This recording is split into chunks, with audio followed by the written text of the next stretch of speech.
area will now, having had the commitment of both the African Union leaders and the CARICOM heads of government, will now move to prepare the formal arrangements for that summit. And to that extent, we would also seek to operationalize. Many of you would have seen in December when we were at the ACP summit that the Kenyans have graciously offered CARICOM and member states accommodation for a CARICOM office.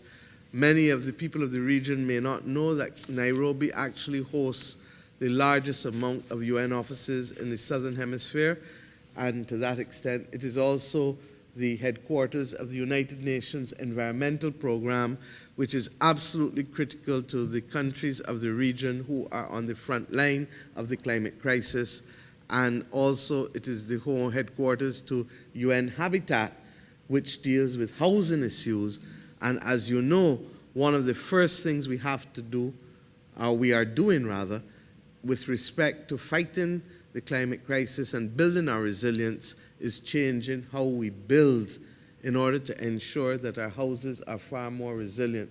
And perhaps that is the bridge that I will use to pass over to my brother, Roosevelt Skerritt, because he more than most have known what it is to have to change how you do things in order to become more resilient and to withstand the vagaries of climate in today's world. Roosevelt? Thank you, Chairman. Let me greet all of you, the media. I will first speak not about an external matter because Haiti is a member of CARICOM, and we do not consider matters with Haiti to be of a foreign relation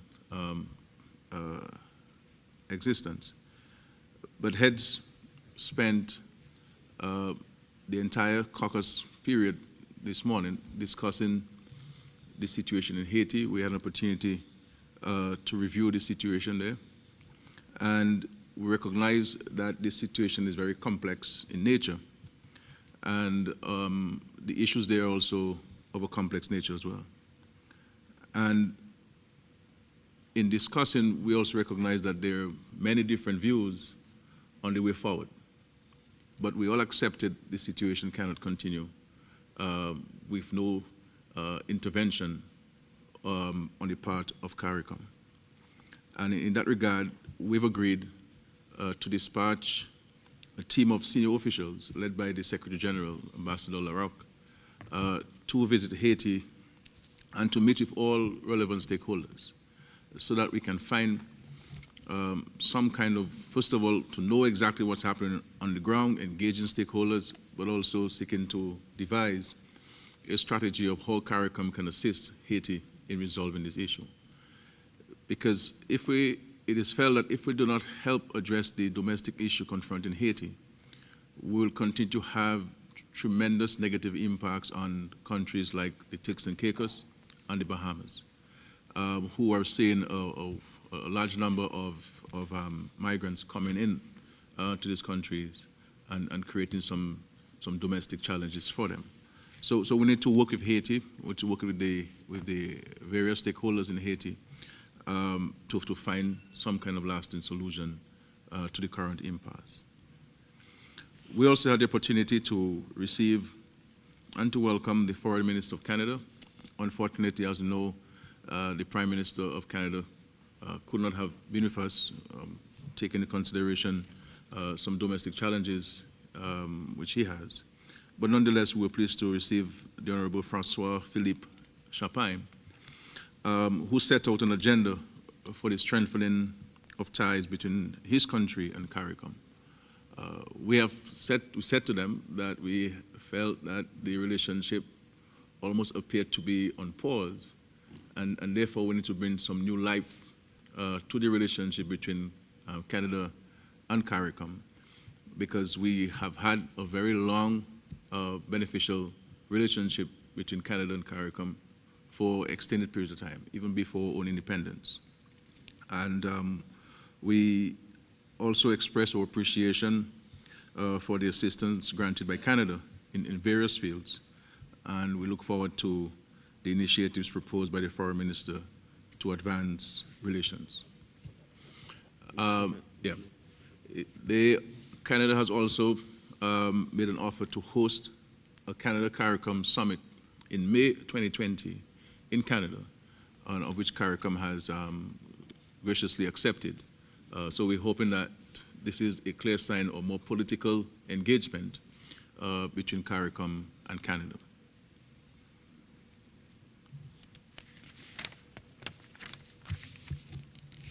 We congratulated Guyana on its assumption of the chairmanship of the Group of 77 in China, and we assured Guyana of the required support and accepted Guyana's expression of appreciation. And the upcoming Third South Summit in April 2020 in Uganda, under the chairmanship of Guyana, is expected to set the tone of enhancing the unity and cohesion of the group. We believe that the Group of 77 in China is a very important entity for the furtherance of CARICOM causes, and our participation is very important, and therefore we see the assumption of chairmanship by Guyana as a very important step in the direction. Heads of government also reiterated our concern over the enhanced sanctions announced by the U.S. government under the Title III of the Helms-Burton Act, which strengthened the U.S. economic, commercial, and financial embargo against Cuba.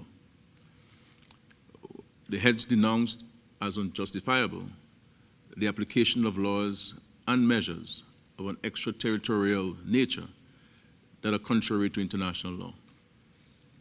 Heads government also expressed their deep appreciation for the medical assistance provided by Cuba to member states of the community over the years, and that helped build the health sectors to the benefit and well-being of our people. The heads of government also acknowledged that of their own first-hand knowledge, the persons sent had added tremendous value to helping our citizens. The heads of government rejected the statement that this medical assistance given by the Cubans was a form of human trafficking. We felt that the assistance that we've been getting from Cuba by way of the medical personnel could not be considered to be human trafficking of any form. We also dealt with relations with the Commonwealth Secretariat, and the heads of government expressed our gratitude for the range of activities undertaken by the Commonwealth Secretariat, whose added value redounded to the benefit of small island and low-lying coastal developing states. And the heads of government further expressed our overwhelming support for the renewal of the term of office of the Secretary General. And we do hope that when we meet in Rwanda, the current holder of the post of Secretary General will receive the second term in that very important office. And we also engaged her directly and frankly on the issues in the media, and we have accepted the responses given to us by her as being legitimate responses. Did I miss anything? No. I think, Chair, these are the... Okay. You may do it. Okay. I act on instructions, you know, so... That's what a big brother tells a little sister all the time.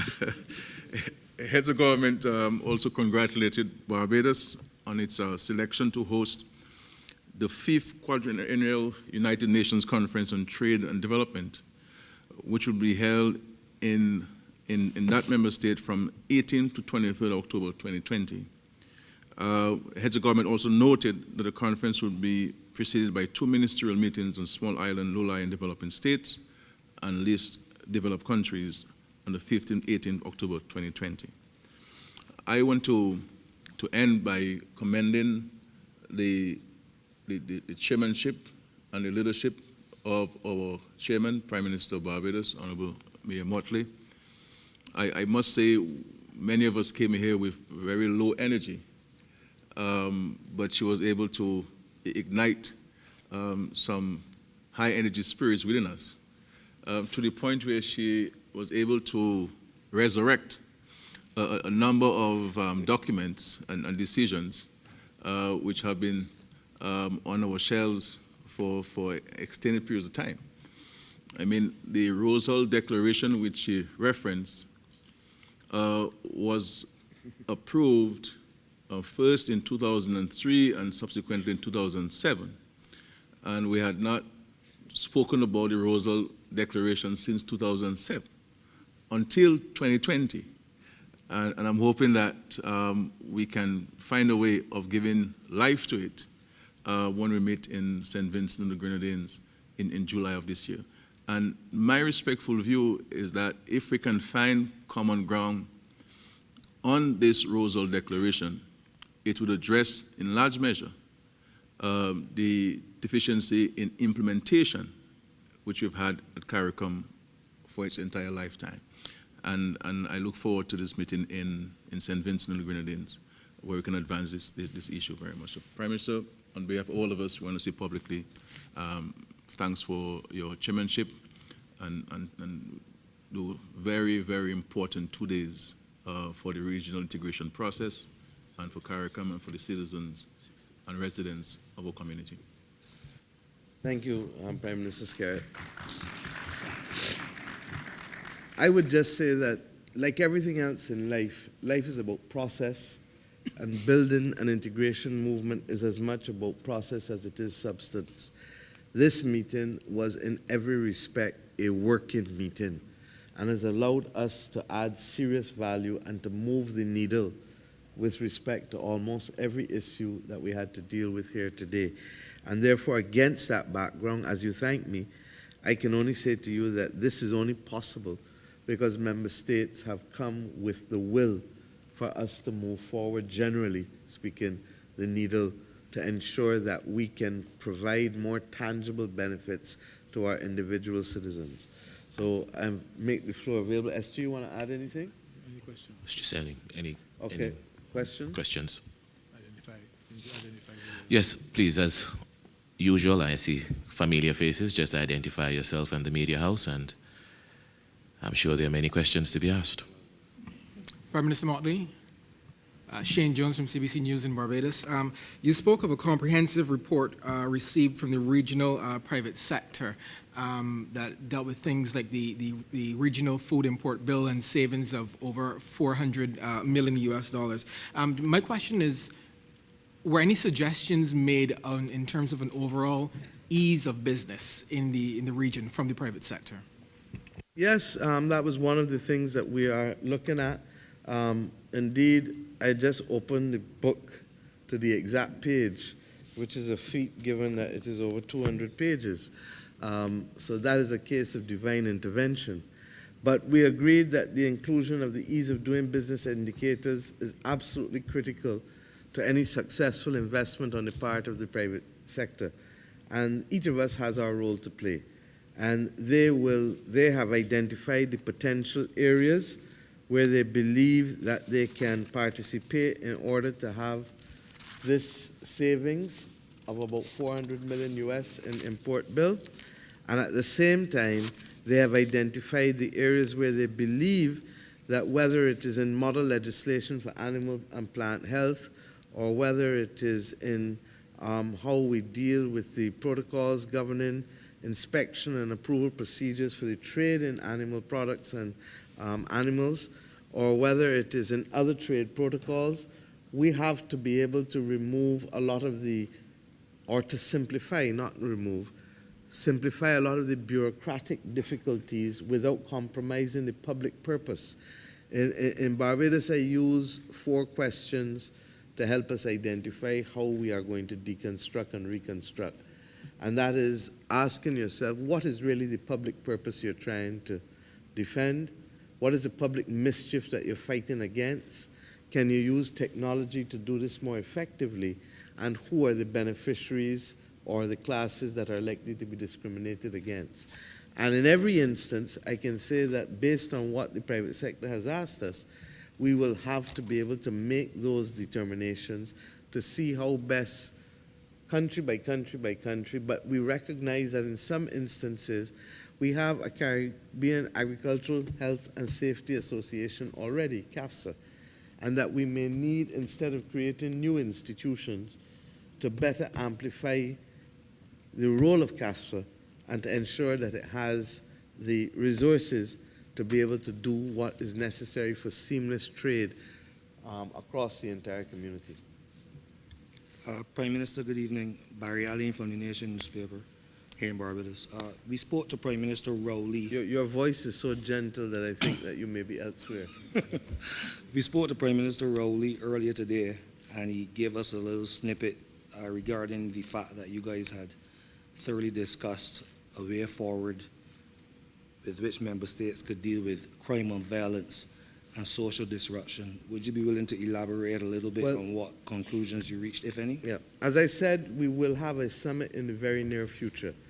But I think that the fundamental point is this, that you cannot solve this problem purely through law enforcement. And that we recognize that the source of the problem is a broader societal problem that requires a societal solution, of which the government is only but one of the players.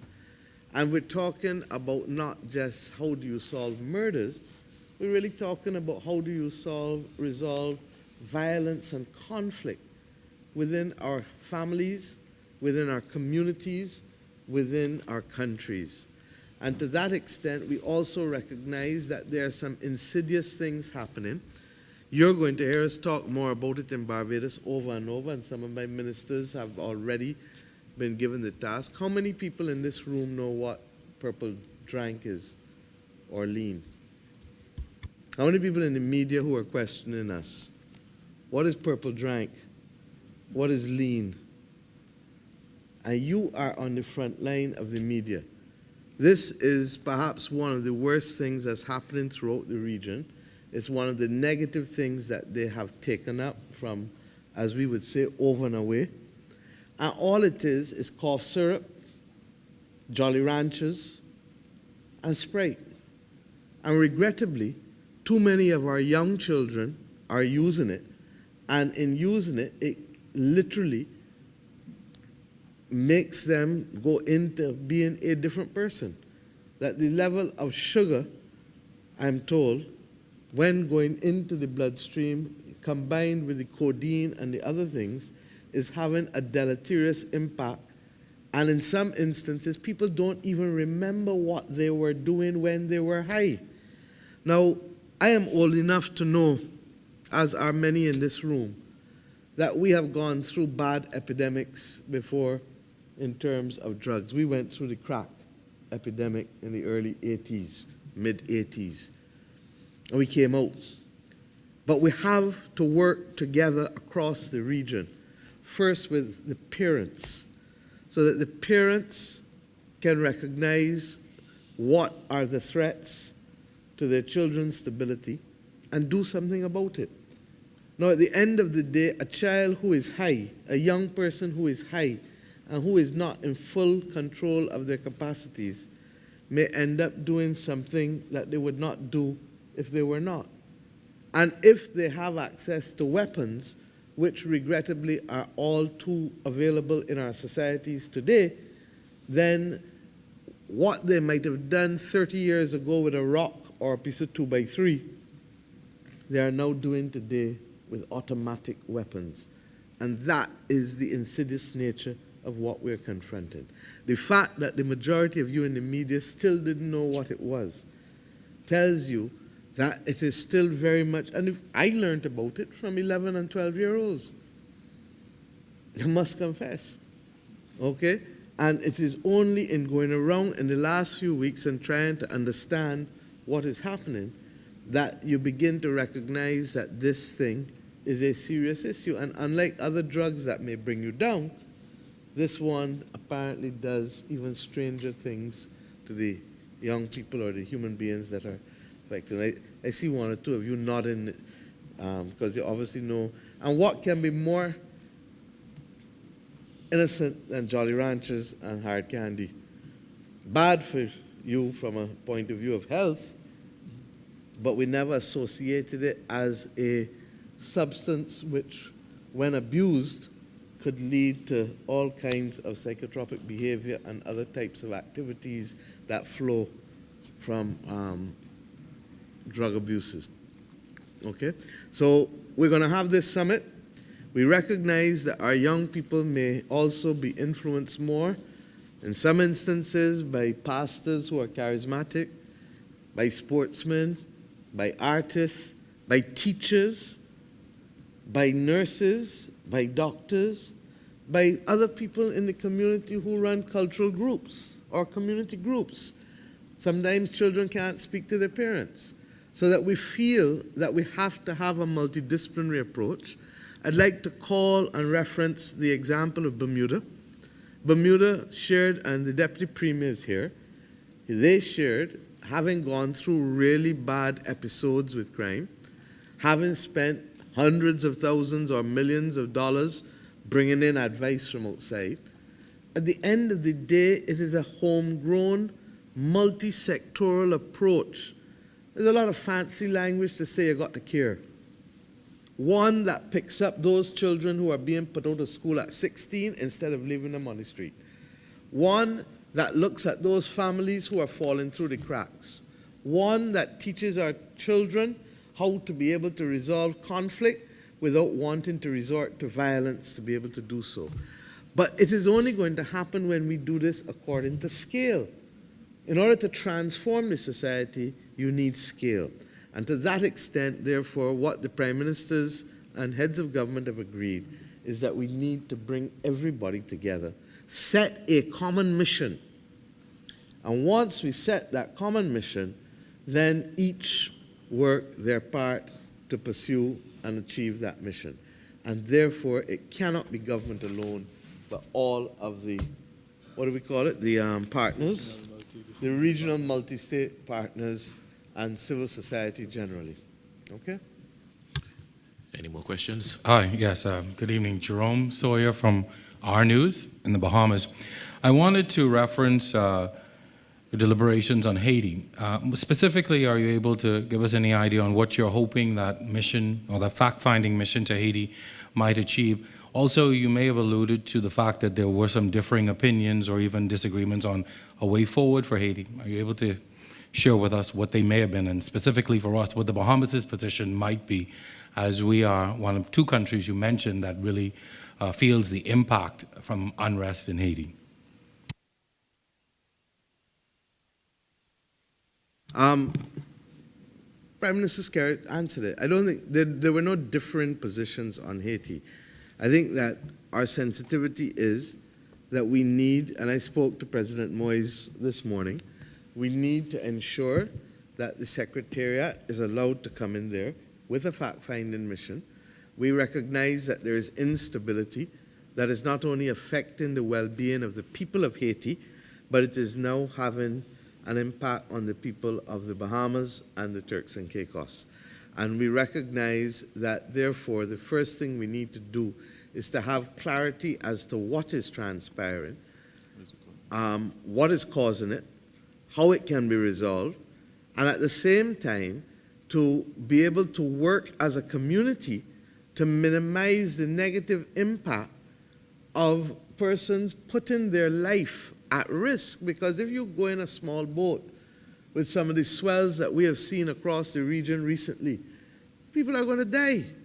And then those who don't die don't know what they're going to face when they go to another country where they are literally hiding and trying to literally survive, and they have no means of easy and ready survival. So this is not an easy issue. It's a complex issue, and Prime Minister Skerritt has made that clear. But the first step is for us to have the legitimacy of and the integrity of facts that we can rely upon, and that thereafter we then work with the relevant players to see how best we can, one, work with Haiti to ensure that they don't face instability within their boundaries, and two, that as a result, there are no negative consequences to the people of the Bahamas or to the Turks and Caicos. And, you know, I've been around long enough to know that difficult discussions are not often welcome, but they are, at the end of the day, what are necessary in order to be able to gain progress and to move forward. And I'm satisfied. The Haitian Foreign Minister came this morning. We were able to engage with him as a whole. I was also able to speak at a personal level to President Moise. The heads are engaged. We will be meeting again for the CARICOM-Mexico Summit in 3 weeks' time, and therefore we anticipate that before then, the Secretariat will be able to give us the results of the fact-finding mission, which will have, along with the Secretary General, officials from Bahamas, Jamaica, and Barbados with the Secretary General. Roosevelt, I don't know if you want to add to that. I mean, I echo the sentiments, Chairman. The number of players in the Haitian situation. So it's not only the government, you have the private sector, you have civil society, you have a number of opposition parties involved. And so unless we have the facts, one cannot determine what is the way forward. And we have to be very careful as a community that we do not delegate our responsibility to Haiti. And we must not appear in any way to have what has become, in many parts of the world, Haiti fatigue. And we recognize that Haiti is part of the community, and we have a responsibility and a duty and an obligation to assist in a member state in unraveling its challenges and to work with them towards lasting solutions. But that finding a solution to the present impasse will not solve Haiti's problems for the future. And therefore, we need to engage Haiti and indeed the international community on the economic and social development of Haiti, and to look at the fiscal challenges confronting Haiti, the issues of debt, the issues of development, and to work with Haiti in developing a strategy that would bring lasting economic and social transformation to Haiti, including healthcare, including education and training, etc. Any other questions? Mary Claire Williams, CMC News. You all said that you would be giving more attention to the question of free movement of skilled nationals. Can you elaborate on that, and exactly what are some of the issues that you all will be dealing with? I know there have been concerns about the amount of red tape that that nationals have to go through to resettle in another country.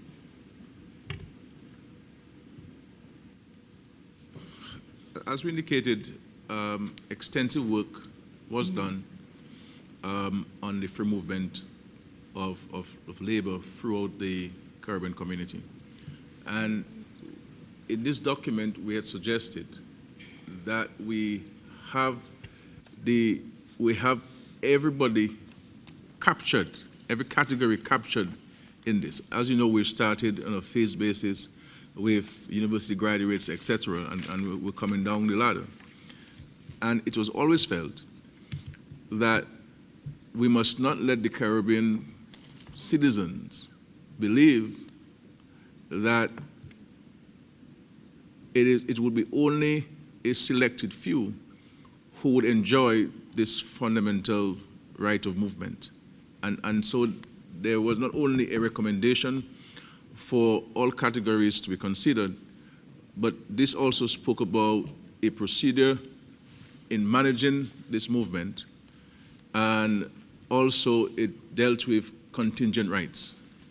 The issue of contingent rights was always a contentious issue, and what we have decided at this meeting, especially considering the intervention by the private sector and the labor movement, to bring this document back to the table. And that document came about from a wide cross-section of consultations with the private sector, civil society, the trade unions, member states. And so we will bring it back to heads. We intend to re-engage the stakeholders so we can freshen up the document if we have to. And it will be presented to heads at the meeting in St. Vincent and the Grenadines for the heads' consideration. But we maintain that the free movement is central to the integration process, integration movement. And as we have seen, the fear of half of a country moving to the other has not happened. Obviously, in these things, you'll always have administrative challenges in certain member states from time to time. In large measure, it is not that the government does not have the system in place or the legislation in place. It's always about personalities. And therefore, it's important for us to separate systems from personalities and legislation from personalities. So let us look at it, and of course, we will engage you, the media, on it, because you're an important stakeholder, and so that you can share your views on this document and on the issue of free movement within the Caribbean community. I'd just like to add to that, too, that on that matter, we'd like to thank the government and people of Jamaica for their generous offer to be able to operationalize assistance to member states with respect to technical and vocational education and training covering tuition assessment and certification, and also equipment with ultraviolet lights that will allow us to be able to better determine whether a certificate is fraudulent or not. So these things all add up. In our own case in Barbados, we would have spoken to the fact that we have shifted the burden of proof, where we are prepared to be able to give the applicant the benefit of the doubt pending a more thorough due diligence of the certificate. But in so doing, should the certificate turn out to be fraudulent, it will be revoked. And the reality is that 99% of the certificates received are in good order. So that if you have a lengthy process that makes people wait, there's really no reason for it. Similarly, we have a security system, I referred to it earlier, the Joint Regional Communications Center, that allows us to be able to do checks against Interpol and other databases, security databases, to see whether there are issues that we need to be aware of. And that is of major assistance to individual territories. So against those backgrounds, there ought not to be the kind of bureaucracy or, on the other hand, angst on the part of the applicant, because it should be a far more seamless environment. And finally, to underscore Prime Minister Skerritt's point, we've had freedom of movement in a number of key categories for years now, and it has done nothing to destroy our societies. I want to reiterate that part of the difficulty in the region is that we just do not have enough people coming to work every day, working to add value, to pay taxes, to secure growth. And it is a conversation that we're going to have to continue to have within the region and to manage the migration far better than we're doing. We have had a fairly extensive presentation, and there's one more. Yes. Good evening, Wendy Burke, Starcom Network. We spoke of giving support to the Commonwealth Secretariat in the upcoming election, but we know that there were also others here seeking CARICOM support in their bids for election, Canada and also the OAS. Can you tell us if a position has been made on those other two? Well, there was nobody from the OAS seeking support here today, so we can dismiss that once and for all. In respect of Canada, Ireland, and Norway have all approached us, not just this meeting, but the last meeting, because of their bids for Security Council. These things happen all the time. St. Vincent, as you know, is the smallest country in the world ever to be elected to the Security Council, and those are things that are par for the course. With respect to the Commonwealth Secretary General, the situation is slightly different. The Baroness Scotland is and has been the candidate proposed by a member state, Dominica, and Antigua, I believe on the last occasion. Belize. And Belize. And I wish I was there, because if I was there, Barbados would have been one of the proposers too. So I say that for the record. And we are happy with the work, as Prime Minister Skerritt said, that she has done for the countries of the region. We are happy for the work she has done for the countries in the Pacific and Africa. And we believe that every other Commonwealth Secretary General who has performed, and not even perhaps as much, has had the benefit of a second term. And therefore, we overwhelmingly support her re-election. Thank you very much. That's it.